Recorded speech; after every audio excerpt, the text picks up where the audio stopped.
இங்கே கூட சொன்னார் சேகர் பாபு, நேற்று யாரோ வந்து பேசிட்டு அவருக்கெல்லாம் பதில் சொல்ல வேண்டிய அவசியமே இல்லை. நீங்களே கேட்பீங்களா கேட்க மாட்டீங்களா? 10 வருஷமாக ஆட்சியில் இருந்தே என்னையா பண்ணீங்க எங்களுக்கு? 3 ஆண்டுகளில் தமிழகத்தினுடைய முதல்வர் தலைவர் கொடுத்திருக்கிற சாதனைகள், அதை நீங்கள் வீட்டுக்கு போய் சொன்னாவே போதும். இந்த நகோதரிகள் நிறைய பேர் இருக்கீங்க. உரிமை தொகை, உதவித்தொகை கூட முடியாது, உரிமை தொகை மாதம் 1000 ரூபாய் வாங்கிக்கிறவங்களாம் கொஞ்சம் கைத்துக்கு பார்ப்போம்.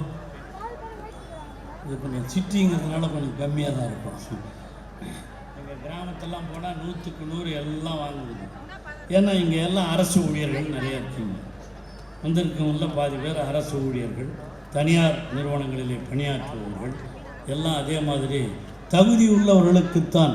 அதுதான் அவங்க அது வேறு கேட்குறானே, இது வேறு வந்து நீங்கள் எல்லோரும் பண்ணி சொன்னீர்களே அது என்ன தகுதி? எங்கள் பொண்டாட்டி கொடுங்க ஆசை மாதம் 1000 ரூபா கொடுப்பாங்களான்னு கொடுக்க முடியுமா? இங்கே சேகர் பாபு வீட்டில் அதே மாதிரி இங்கே ராஜில் சம்பத் வீட்டில் அங்கே இந்த மேயர் அம்மா உட்காந்துங்க நல்லா அது கொடுங்க ஆசை ஒரு 1000 ரூபா கொடுத்தா ரைட்டுன்னு சொல்லிட்டு கொடுக்க முடியுமா? வசதி இல்லாதவர்கள், அதைத்தான் தகுதி உள்ளவர்கள் என்று தமிழக முதலமைச்சர் தளபதி அவர்கள் சொல்லி கிட்டத்தட்ட 1 கோடியை பதவி கிடைக்காமல் இருந்தால் அவர்களுக்கும் இந்த தேர்தல் முடிந்தவுடனே கொடுக்கப்படும் என்று அறிவித்திருக்கிற முதலமைச்சர் நம்முடைய முதலமைச்சர். இதுக்கும் அவர் தாங்க முன்னோடி. தமிழ்நாட்டில் செஞ்சுட்டு போயிருக்காரு, மற்ற மாநிலங்கள்லாம் அதை செய்ய போகிறேன்னு சொல்லியிருக்காங்க.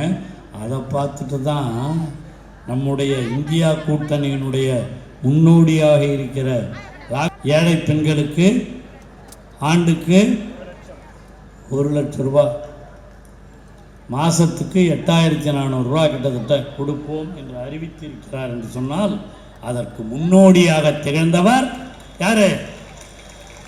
தமிழக முதல்வர் தளபதி அவர்கள். அதுதான்மா, அதுக்கு தான் நாம் இப்போ வாக்கு கேட்க போகிறோமே தவிர நாம் ஒன்றும் பெருசாக அது வந்தோன்னு இது வந்தோன்னு கிடையாது.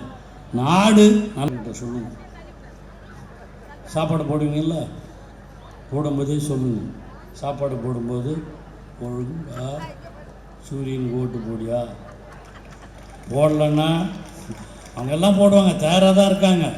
இருந்தாலும் இந்த ஆட்சியில் எங்களை விட ரொம்ப மகிழ்ச்சியாக இருப்பது மகளிர் தான்.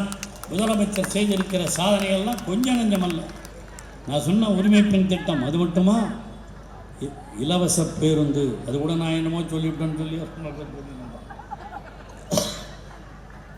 இலவச பேருந்து இன்று சென்னையில் எல்லா இடத்துக்கும் பேருந்தில் போகாத மகளிரே கிடையாது.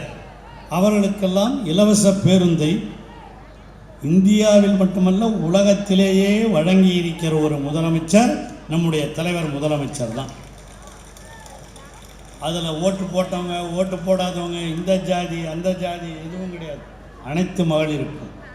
ஏன்னா ஒரு காலத்தில் இந்த கருப்பர் இயக்கம்னு அமெரிக்காவில் வந்து நான் அந்த ஆய்வு செஞ்சவங்கள, அந்த கருப்பர் இயக்கம் அவன் தான் அந்த மண்ணுக்கு சொந்தக்காரன். இங்கே இருந்த ஆங்கிலேயர்கள் இங்கிலாந்திலிருந்து போய் குடியேறிய அவர்கள் அந்த மண்ணுக்கு சொந்தக்காரர்களாக இருந்த கருப்பர்களை அடிமையாக்கி விட்டார்கள். அடிமையாக்கிட்டு என்ன பண்ணாங்க, அந்த கருப்பர்களை பஸ்ஸில் கூட வரக்கூடாதுன்னு சொன்னாங்க. அதுக்கு ஒரு போராட்டம் எலிஜா முகமது தலைமையில், மால்கம் எக்ஸ் தலைமையில் போராட்டம். என்னடா எங்களை போய் எல்லாம் பஸ்ஸில் ஏறக்கூடாதுன்னு. அப்புறம் சரி பஸ்ஸில் ஏறிங்கன்னு சொன்னான். அது ஏறி போராட்டம் நடத்தின பிறகு அப்புறம் என்ன சொன்னால், ஏறனாலும் நீங்கள் உட்காரக்கூடாது, நின்றுக்கிட்டு தான் வரணும்னு சொன்னோம். அந்த மாதிரி தான் நம்ம நாட்டில் தாழ்த்தப்பட்டவர்கள், அடித்தளத்து மக்கள் படிக்க முடியாது, பேருந்தில் பயணம் செய்ய முடியாது, அரசு வேலைக்கு போக முடியாது, பெண்கள் சரியாக படிக்க முடியாது, அப்படிலாம் இருந்த ஒரு காலம். அதையெல்லாம் மாற்றி அமைக்க வேண்டும் என்பது தான் அண்ணல் அம்பேத்கர், தந்தை பெரியார், பேரறிஞர் அண்ணா, தலைவர் கலைஞர் அவருடைய கொள்கை. அதுதான் திராவிட மாடல். அதைத்தான் தளபதி அவர்கள் இன்று செய்து கொண்டிருக்கிறார். செய்திகளை உடனுக்குடனும் துல்லியமாகவும் தெரிந்து கொள்ள சப்ஸ்கிரைப் பண்ணுங்க.